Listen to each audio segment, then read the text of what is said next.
Et salam alaikum. Bonjour à tous, bienvenue sur Masala Podcast, le podcast qui nous met tous dans la même sauce.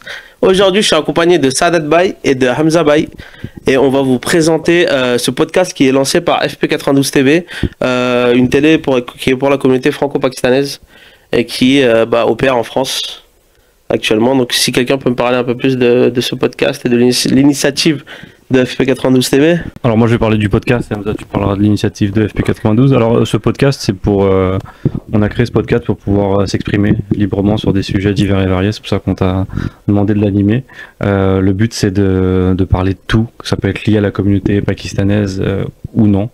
Le but c'est d'inviter tout le monde, toucher des sujets qui peuvent toucher tout le monde, les jeunes, les moins jeunes, les plus âgés, les vieux. Et voilà, c'est pour ça qu'on a un panel qui représente à peu près tout le monde, du plus jeune au plus âgé. Aux anciens de la vieille.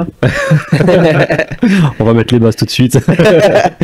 C'est dans la bonne humeur. Hein. Moi je suis plus jeune les gars. Donc voilà, donc le but du podcast c'est ça, c'est qu'on puisse s'exprimer sur des sujets totalement différents les uns des autres. Et FP92, Hamza, je pense que tu peux présenter le concept. FP92, le but c'était d'avoir un média qui nous ressemble au fait. C'est vrai que à force de regarder BFM, CNews, TF1, etc., je me suis dit qu'il y avait des sujets qu'on n'évoquait pas beaucoup. Et je me suis dit il faut un média qui nous ressemble et qui nous parle.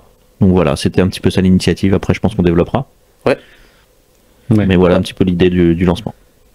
C'est vrai qu'il n'y a pas beaucoup de médias actuellement, je pense, dans l'espace public qui représentent, que ce soit la communauté même franco-pakistanaise ou même les autres minorités qui sont présentes en France. Et je pense que c'est une initiative intéressante et les gars, il faut donner de la force à toute patate. Donc abonnez-vous sur tous les réseaux sociaux et diffusez le média. Parce que comme Sadat Bay l'a dit, le but du podcast, c'est vraiment qu'on invite tout le monde, toutes les communautés qui sont présentes en France pour parler d'à peu près de tous les sujets qui touchent toutes les communautés.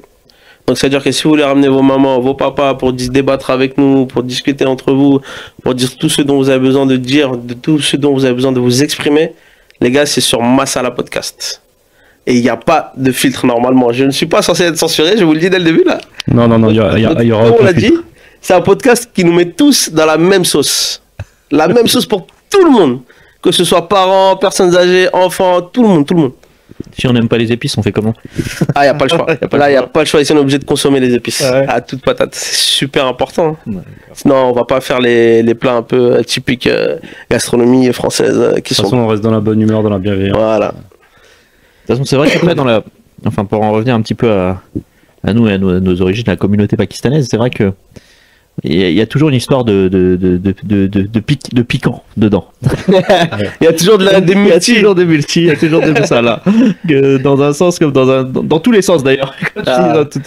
C'est dans tous les sens. Le problème chez nous, je pense, les médias ou les gens qui sont dans la communauté d'ici, je pense que il y a ce truc là où ils veulent forcément que tout soit fait par eux et qu'il n'y a pas ce côté où faut se partager, faut qu'on soit ensemble et qu'on monte ensemble. Mais comment t'expliques ça au fait? Comment on peut l'expliquer ça? Franchement, je sais pas. Je pense que c'est le mélange sud-asiatique qui est français, je pense. Tu penses? Ce masala là, ce masala là, moutarde avec. Ça passe pas. Je pense qu'il est trop dangereux. Parce que comme on aime bien nous en tant que Français se plaindre de tout et jalouser pas mal de choses, la communauté pakistanaise. La communauté pakistanaise, il y a ce côté-là aussi où le dekhava. Le dekhava, c'est faut qu'on voit que c'est moi qui l'ai fait. Genre, je fais ça pour le regard des gens. Et ce mix-up-là, moi je trouve que ça a fait qu'on n'arrive pas à se tirer tous vers le haut. Moi je suis d'accord, mais il y a aussi le fait. Nous, quand on a lancé FP92, on s'est rendu compte, au début, on a eu beaucoup de difficultés à regrouper les jeunes. Les darons, c'est très facile. Ceux qui parlent ourdou, les émissions en ourdou par exemple, on va revenir sur le concept fait un peu plus tard, mais les darons au début c'était très facile, ils sont venus direct. Quand moi j'ai eu la première tâche c'était de regrouper des jeunes, essayer de les ramener vers un média pour pouvoir commencer à faire des émissions, c'était le plus compliqué, donc on s'est redirigé vers les darons. Et les darons ils sont venus directement. Mais les jeunes, tu parlais des Français, donc les franco-pakistanais, eux ils ont plus de mal à venir sur la chaîne. Et ça, comment toi tu l'expliquerais? Moi je pense que ça les intéresse pas en vrai. Tout ce qui est partie média, moi, je suis dedans, donc c'est pour ça que ça m'intéresse et je me dis que ouais, c'est important quand même qu'on puisse propager notre parole. Mais les jeunes d'aujourd'hui, les informations, ça les importe peu. Je pense qu'on est plus dans un truc où on est dans l'entertainment, on veut plus kiffer, plus se détendre. Mais c'est ça le truc. Nous, on est parti sur tout. On a, par exemple, une petite parenthèse, on avait invité Zishan aussi pour la première, ouais.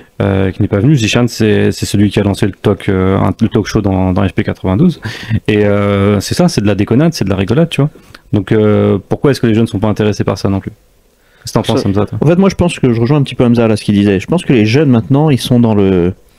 Ils ont ce côté masala mélangé avec du ketchup même, je dirais même pas de la moutarde, c'est plus de la sauce américaine, c'est doux. Voilà, c'est doux. Et ils aiment râler comme ils disaient, donc ils ont pris l'habitude de râler, mais ils sont pas dans l'action. Tu vois, on parlait des anciens, les anciens ils sont arrivés, tous bon an mal an, ils ont tous bossé, ils sont tous acharnés, ils savaient pas parler la langue, ils connaissaient pas la culture, ils avaient pas les codes. Et bon an mal an, dans la communauté pakistanaise, tu t'aperçois que tout le monde s'est démerdé, d'une manière ou d'une autre. Et les jeunes, ils font que râler, se plaindre, et ils attendent que tout tombe du ciel. Je pense que c'est parce qu'ils ont grandi dans un confort. Je pense que c'est surtout ça. C'est que la première génération, elle est arrivée, ils ont marché tout le travail, entre guillemets. Moi, perso, je suis immigré, je suis né au bled, donc moi, je me considère comme la première génération aussi. Mais ce que je veux dire, c'est que j'ai mis 16 ans, les gars, à avoir mes papiers. C'est une dinguerie, hein. 16 ans. Marine, on t'aime. Moi, je suis né à Paris. T'es né où, toi? Moi, je suis né dans 93 à Livry. Ouais, les gars. En fait, toi, t'es un blédard. Attends, mais c'est à dire que. Waouh, c'est pas le blédard. C'est quoi le blédard? Ah bah en même temps, la tenue aussi. Hein. La tenue du dimanche. Nous, notre tenue du dimanche.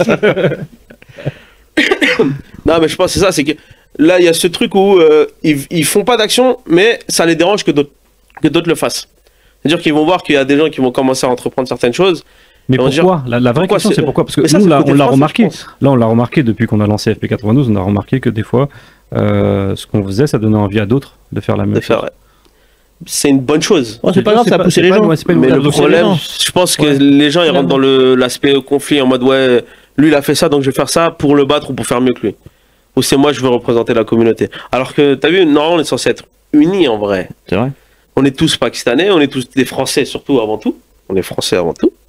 Important de le notifier. Hein, depuis 16 ans. Moi aussi. mais je pense que là, notre communauté à nous, je pense qu'elle est vraiment renfermée, la nouvelle génération, dans le sens où soit ça les intéresse pas spécialement, c'est-à-dire qu'ils sont occupés dans leur truc à eux, dans leur propre truc, ou alors quand quelqu'un veut faire quelque chose, ils le font. Ils veulent commencer à le faire. Quand ils voient qu'il y a du travail et que c'est du charbon en vrai. Ouais, c'est beaucoup de boulot. On va pas se mentir, c'est énormément de travail. Ça demande beaucoup de temps, beaucoup d'investissement, beaucoup de même financier. Dès qu'ils voient qu'on commence à arriver dans des choses un peu plus sérieuses, bah là, tout le monde se retient. Ouais. Et c'est ce qui s'est passé. Il y a eu pas mal de médias qui ont essayé de se lancer, je pense même pour la communauté d'ici, comme même pakistanaise ou autre, où il y a eu des très bonnes volontés, des très bonnes actions qui ont été menées, mais ça n'a pas forcément abouti sur du long terme. Et pourquoi? Parce que le travail derrière n'est pas fait, tout simplement. Ou n'est pas fait peut-être correctement, je pense. Tu penses que la génération qui arrive, là, toi tu arrives du Pakistan, tu penses que la génération qui arrive, elle va être incroyable. Ah ouais? Elle va être incroyable. Dans quel sens? Dans tous les sens. Parce que le truc, c'est que là, la nouvelle génération, elle grandit avec les réseaux sociaux. Et elle grandit avec des outils informatiques qui leur permettent de faire des choses à des âges qui sont vraiment très jeunes. Est-ce que ça les rend pas encore plus feignants, justement? Il y a deux extrêmes en fait. Il y a deux extrêmes. Moi je considère qu'il y en a, ils vont être vraiment teubés de chez teubés, mais incroyables. Ça c'est les enfants iPad. Pour moi c'est ça. Donnez pas des écrans à vos enfants s'il vous plaît. Pas tout de suite.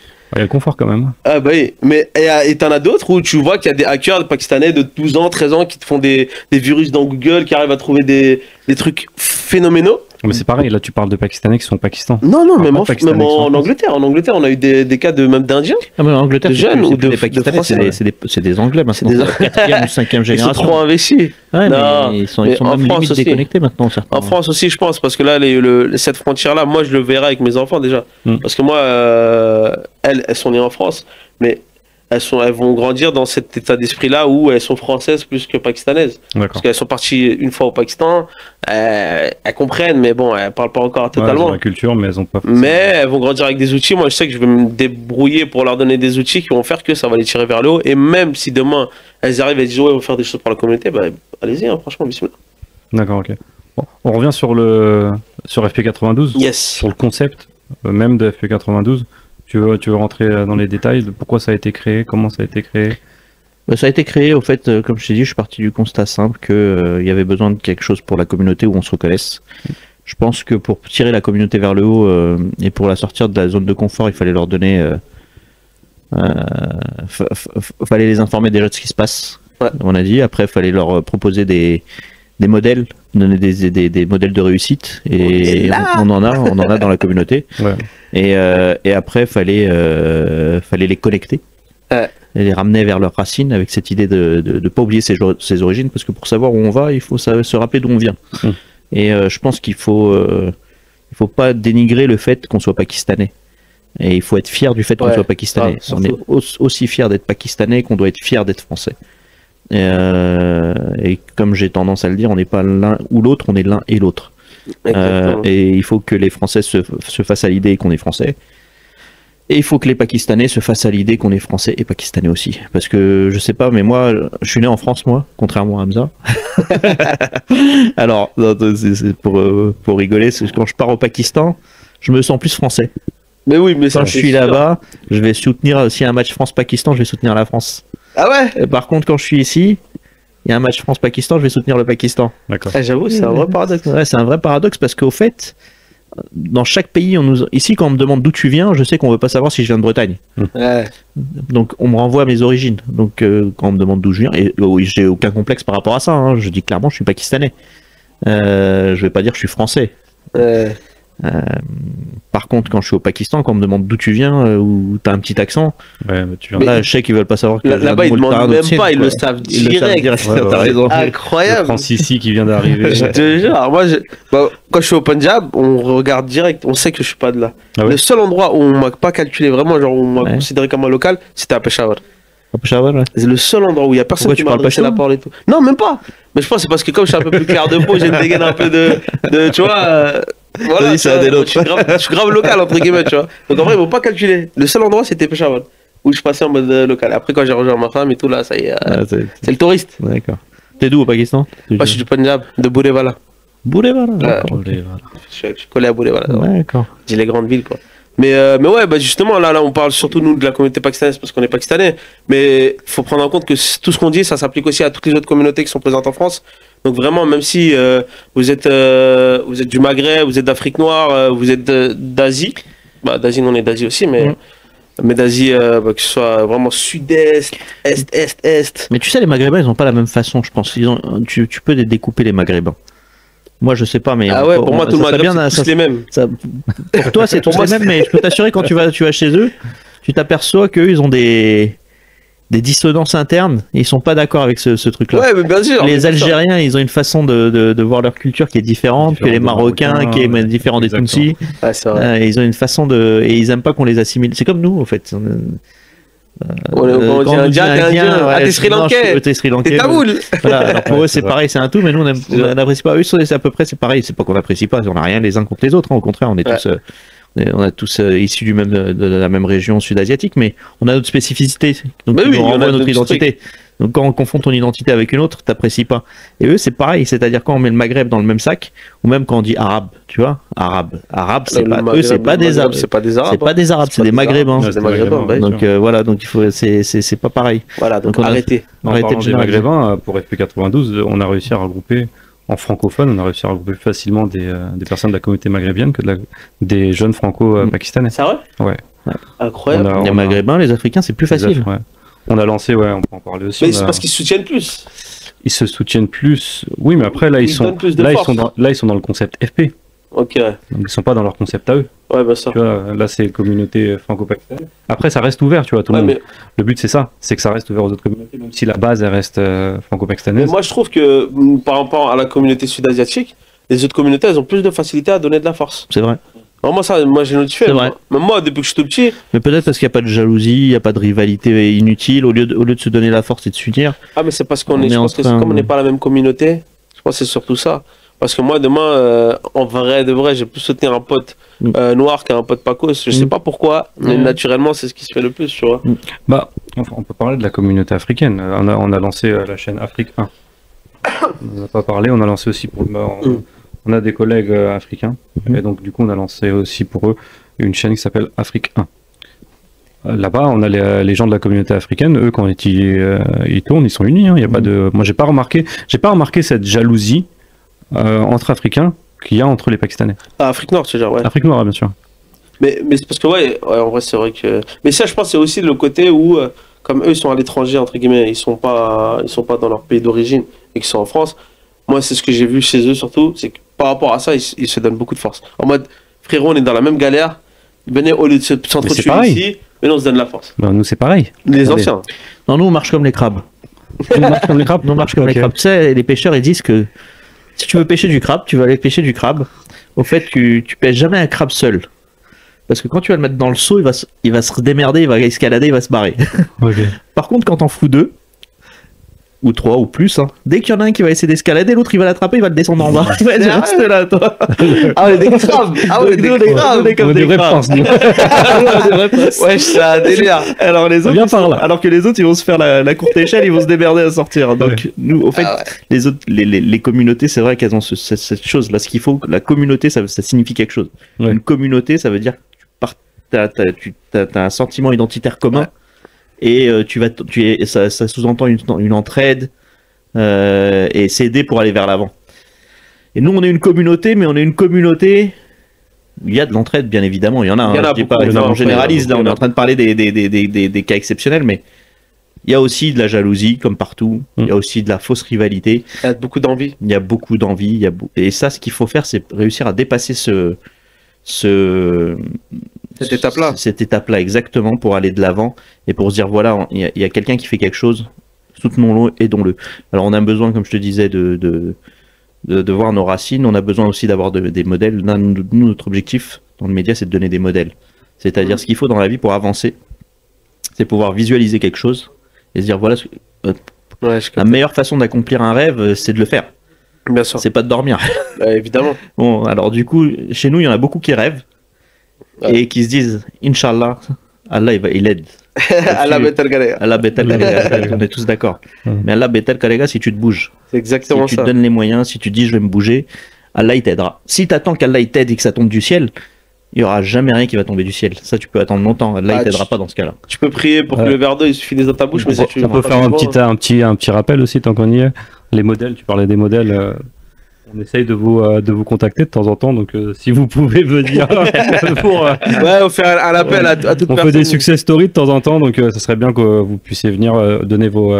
Il y en a beaucoup. Hein. Ouais, il y en a beaucoup. Au côté pakistanais, ourdouphone, on trouve très facilement. Par contre, les francophones, on a plus de mal à les regrouper. À les avoir. Ouais. Et pourtant, le but, c'est ça, c'est de donner les success stories des Pakistanais, parce qu'il y en a plein, de très intéressantes, et qui peuvent motiver les jeunes, au final, moi, je pense, dites-moi après ce que vous en pensez aussi, hein, mais c'est parce qu'ils n'ont pas vu encore assez de Pakistanais francophones prendre la parole, même par exemple une émission de podcast comme ça. Je pense que ça va pas mal aider déjà. Que nous, on est là entre Pakistanais, on est en train de discuter. Après, évidemment, ce ne sera pas qu'entre Pakistanais, mais qui est un Pakistanais qui arrive et qui dit ok, bah là, on fait des émissions comme le talk show de Zishan Bhai. Qu'on fasse des choses concrètes et que ça donnera peut-être l'envie à d'autres gens de venir faire la même chose. Bien sûr. C'est parce qu'il n'y a pas eu cet exemple-là encore en vrai. Il y a eu des tentatives. Il y a eu des tentatives, ouais. Il y a eu des tentatives. On en a fait. On a fait Mushtaq Jadoun il n'y a pas très longtemps. C'était très intéressant. C'était très. Il nous a raconté toute sa vie comment est-ce qu'il a fait pour devenir au final de rêve multimillionnaire. Tu vois, donc ça reste intéressant. Et il y en a beaucoup dans la communauté à qui, encore une fois, on vous invite avec grand plaisir sur FP pour raconter votre histoire, pour motiver les jeunes. C'est vrai que les jeunes pakistanais sont doués pour avancer, etc. C'est vrai qu'on a cette chance-là, c'est qu'on est des bosseurs.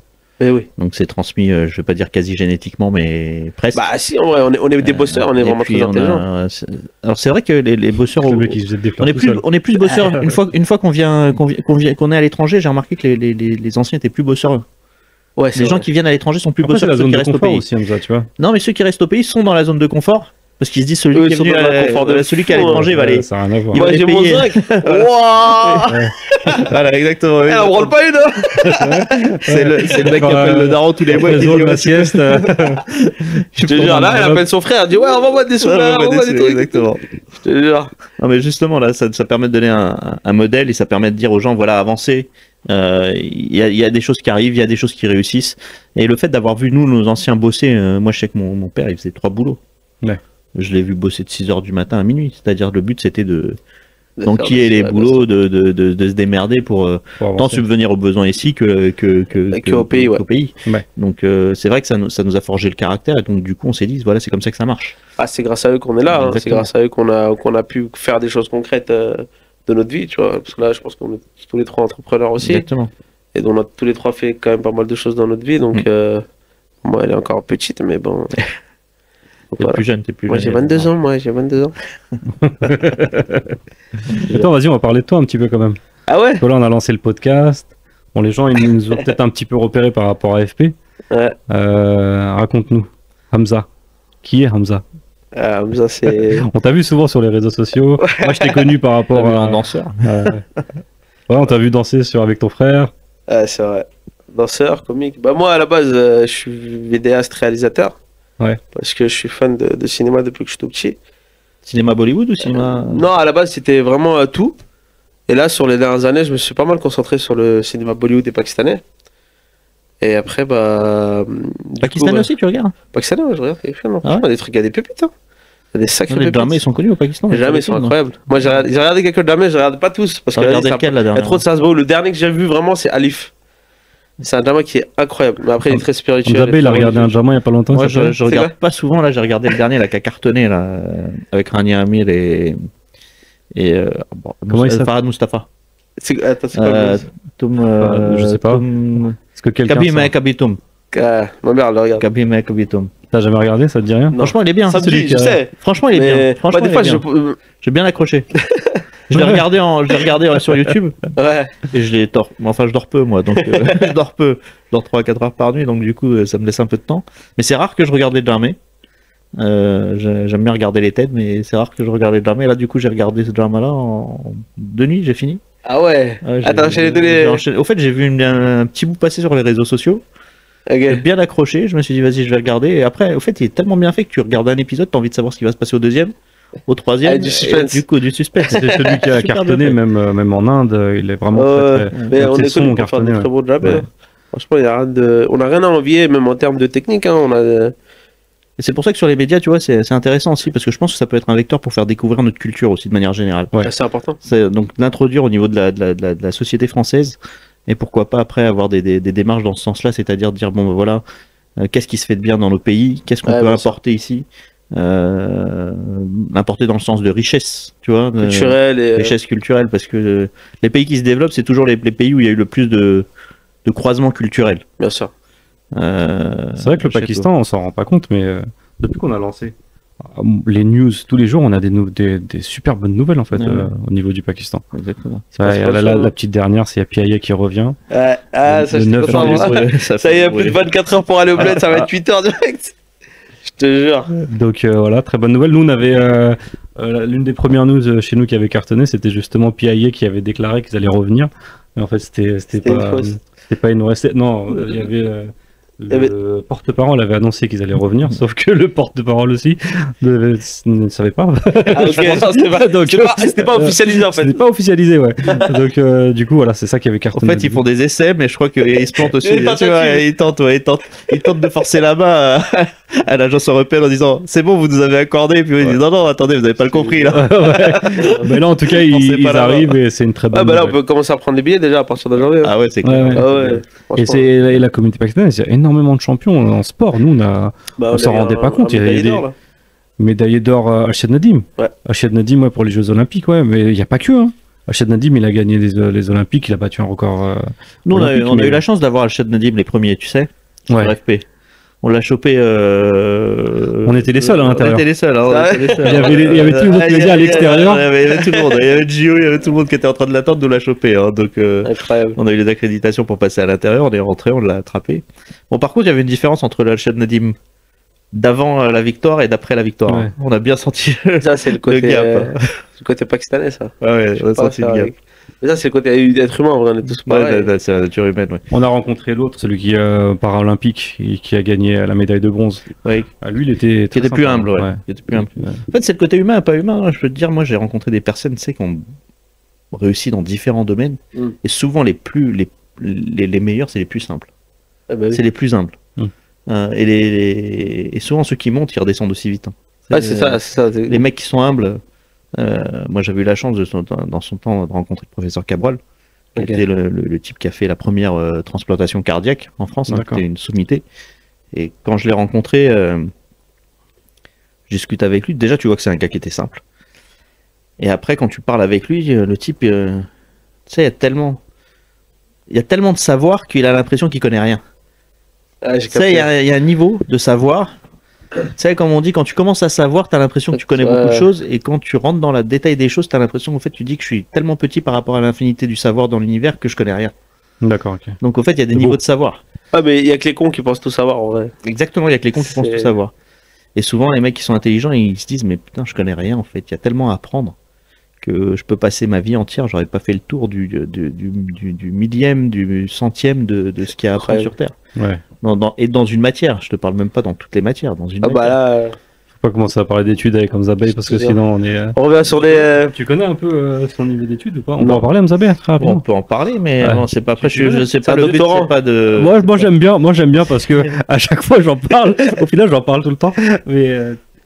Allez, il a 2 doctorats, incroyable, et 6 masters. Wesh. Bah après, c'est. Pourquoi faire? En fait, ouais, voilà, pourquoi faire? Pourquoi faire? Trop d'éducation. En fait, je vais te dire, c'est pas pourquoi faire. Le but, c'est pas les diplômes, c'est pas une finalité en soi pour moi. Le but, c'est pas d'avoir un diplôme. Le but, c'est d'acquérir de la connaissance.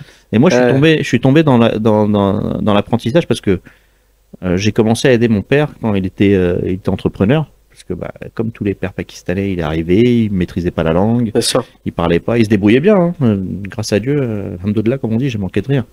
Mais j'ai commencé à l'aider. Et en l'aidant, du coup, je me suis obligé à me former. Parce qu'en France, enfin... si t'as pas de diplôme. Au fait, c'est pas que t'as pas de diplôme. Le diplôme, si tu veux, en soi, c'était pas une finalité pour moi. Si t'as pas le savoir. Parce que tu vas avoir 2 spécialistes dans une même matière, ils ont deux avis différents. Et le but, c'était que, au bout d'un moment, je me forge ma propre connaissance pour pouvoir juger. Alors du coup, on peut pas se former à tout. Mais le monde de l'entreprise m'a ramené dans un premier temps. Quand tu montes une boîte, il faut être un technicien en démarrage. Il faut connaître ton métier. Quand la boîte se développe, il faut devenir un manager. Donc, il faut faire du management. Puis après, quand tu montes, tu as besoin de financement. Donc, il faut être un financier. Puis après, au bout d'un moment...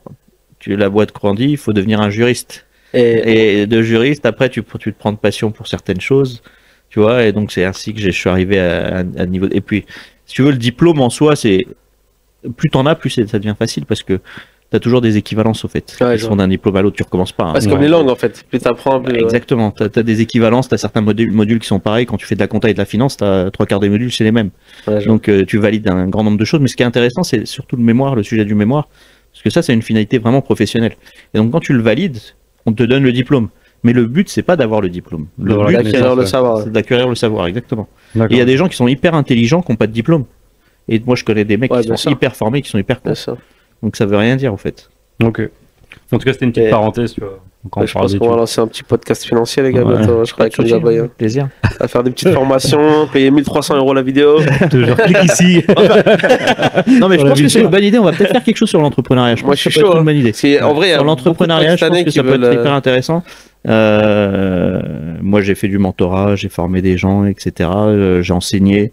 Donc, du coup, ça peut être intéressant aussi. Pourquoi pas d'en faire bénéficier la communauté, de faire partager le savoir que j'ai pu acquérir de par mon expérience, de par mon parcours à la communauté. Je suis entièrement ouvert, et à d'autres, bien évidemment. Mais ça, je pense que c'est quelque chose qui intéresse beaucoup les jeunes.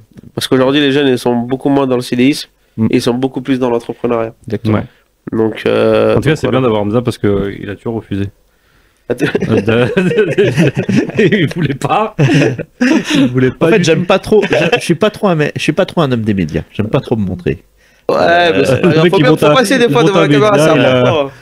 Ça date, il m'a un petit peu obligé. Il m'a dit voilà, j'ai prévu un truc aujourd'hui. Moi, je pense qu'il y a un 3e fauteuil, sinon il va être vide.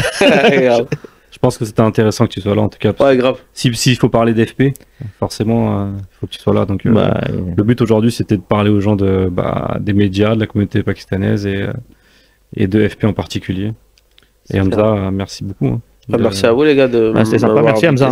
Merci.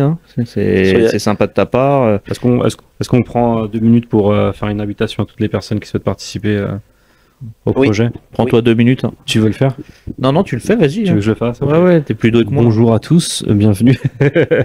Il est moins beau gosse, mais il est plus doué là-dessus. On peut pas tout avoir. C'est vrai, comme ça. Hamza Bey avec ses beaux yeux bleu-vert, là. Ouais. Vous les voyez peut-être pas, mais franchement, ça a du charme. Faudra venir. Ouais, il y a moyen, Hamza Bey, il me pécho un jour. On peut pas tout dire ici. Moi, je vais vous laisser tous les deux. Avec ton Schwarkmise, là, déjà. Je suis marié. J'ai 3 enfants. Ça, c'était bizarre quand même. Hein. Ça va. C'est ça, on a eu une émission tout à l'heure avec un monsieur qui s'appelle Charlie.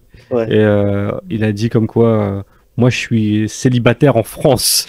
Et Charlie. Et je lance une invitation à tous les hommes et toutes les femmes. Et après, il se corrige. Non. À toutes les femmes. Tu vois. Et Charlie. Ouais, Charlie, il fait partie du talk de Mehdi. Donc voilà, c'était une parenthèse. En tout cas, par rapport à FP, le but du podcast, c'est si vous voulez parler de quelque chose. Le podcast, je te laisserai faire. Moi, je vais parler de FP. Ouais. Je te laisserai faire une clause de podcast.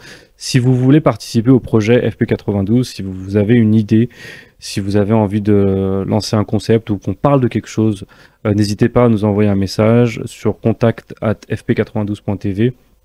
On est ouvert à tout. On a vraiment envie de parler de tous les sujets qui peuvent nous concerner. Vous êtes les bienvenus au studio. On est à Paris 20e.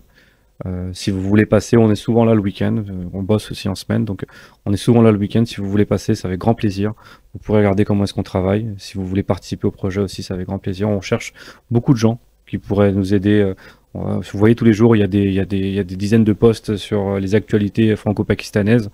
Ça, c'est de la recherche, c'est du travail, c'est de la validation, c'est du montage. Et tout ça se fait avec une équipe. Et donc, on cherche des personnes qui seraient intéressées par nous rejoindre. Incroyable. Moi, je vais vous rejoindre, les gars. T'es le bienvenu. Je suis déjà là. Hein. T'es le bienvenu. Mais... Ouais, du coup, pareil, pour le podcast, si vous avez des choses à dire, surtout ça, c'est très important. Parce que je me rends compte qu'on vit dans une époque, il y a beaucoup de gens qui ont beaucoup de choses à dire sur TikTok. C'est vrai. Mais dans les médias, il n'y a personne qui vient parler. Voilà, ils sont pas. Tu veux les gens de TikTok ou les gens de Twitter? Moi, je veux tout le monde. Les gens de Twitter aussi? Moi, je veux surtout les gens de Twitter parce que Twitter, c'est ceux qui mettent le plus dans la sauce. Ah oui. Et comme là, on est là pour être tous dans la même sauce. Là, on sera bien trempés dans la sauce. Si on a du Twitter, enfin du X ou des gens de TikTok, on prend tout le monde. Le but, c'est vraiment qu'on puisse s'exprimer. Si vous avez des choses à dire, des choses sur lesquelles vous voulez vraiment vous exprimer, ou alors vous voulez juste venir débattre ou juste chill, rigoler entre collègues ou entre copains, franchement, vous êtes les bienvenus. N'hésitez pas à nous envoyer un mail ou un message. Donc, les réseaux, ils vont s'afficher de toute façon là, normalement. Là. Ouais. Ça fait bizarre de faire ça. Ouais, là. Puis ça peut être sympa de savoir de quoi ils veulent qu'on parle. Même à la rigueur, organiser des podcasts thématiques. Mais bien sûr. Mais oui, justement, en gros, si vous avez des sujets précis que vous voulez traiter, dont vous voulez parler, avec grand plaisir, on est ouvert à toute proposition. Parce que c'est vraiment un podcast pour les francophones. Peu importe la communauté, on est vraiment là pour chill et pour essayer de tous se mettre dans la même sauce ensemble, quoi. Parce qu'on est tous pareils. En étant tous différents. Voilà. Ça va pas la tête. Bon, alors, vous inquiétez pas, Hamza, de temps en temps, il pète un câble. Ouais, ça m'arrive des fois. C'est un peu sa spécificité. Mais je sais pas si t'as arrêté de faire des clips et tout? Ouais, non, je fais plus. Tu fais plus? Non, je fais plus. À l'époque, je faisais pas de choses, mais là, franchement, c'est un danseur. Moi, j'ai vu ses danses. Putain, franchement, il bouge bien, ouais. Non, tu danses super bien. Mais t'as appris à danser? T'as fait comment? On a regardé moi, je suis quelqu'un qui reproduit très facilement. Ah ouais? Ouais, le copier-créer, je suis un expert dans ça. Putain, c'est bien ça. Même apprendre à conduire, j'ai appris en regardant. Après, j'ai volé la voiture de mon père. Et ça t'a permis de pécho, de danser? Ça aide? En vrai, ouais, parce que j'ai eu des messages. Enfin, la plupart des messages qu'on a eu, nous, dans les commentaires, c'était le gros, il bouge bien. Le gros, il bouge grave bien. C'était les flex pour un gros. Ouais. C'est un truc de fou. Et du coup, ça parlait beaucoup de moi. Donc voilà. J'ai eu des petites fans. C'est bien. Ou des petits fans. Ouais, tu te mets en position en plus. Bon, merci à tous, en tout cas, d'avoir suivi l'émission jusqu'au bout. Ça nous fait beaucoup, beaucoup, beaucoup plaisir. Et on se retrouve très rapidement sur un autre épisode de Masala Podcast, le podcast qui nous met tous dans la même sauce pour un prochain sujet très saucé, très pimenté, très mirch masala. Donc prenez soin de vous, que la paix soit sur vous et à très bientôt.